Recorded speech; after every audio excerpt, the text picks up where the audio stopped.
il a fallu qu'on s'assoie dans le fauteuil et qu'on roule avec, qu'on le fasse quoi, dans notre... Juste pour te dire, là maintenant je comprends vraiment en fait. Avant j'avais pas vraiment compris en fait.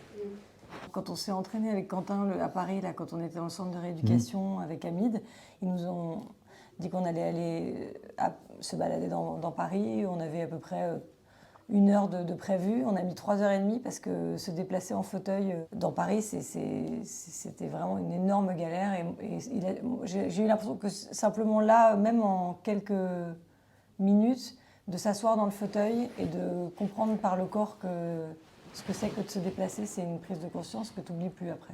Non, mais moi j'ai ressenti ça aussi quand on se pose la question d'amener quelqu'un quelque part. C'est pas gagné. Non. À chaque fois, un fauteuil sur les graviers, un fauteuil monter quelques marches. Et on se rend compte que, par exemple, ici, je ne sais pas si on pourra venir, enfin, certainement, mais c'est pas si... et on a beau le dire. Quand on arrive au parking, on dit « Ah, il y a une place. Ah non, réservée aux handicapés. » C'est le seul moment où on se pose la question de ça, quand on ne peut pas s'y mettre. Il y a très peu d'endroits qui sont équipés, qui sont... je veux dire, la rue, il y a un trottoir, un truc, tout est compliqué. Le métro, oui.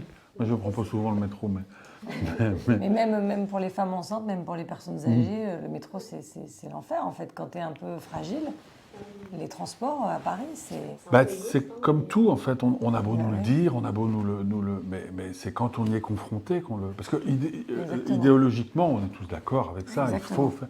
Mais concrètement, il n'y a que quand on est concerné en vrai qu'on s'en rend compte.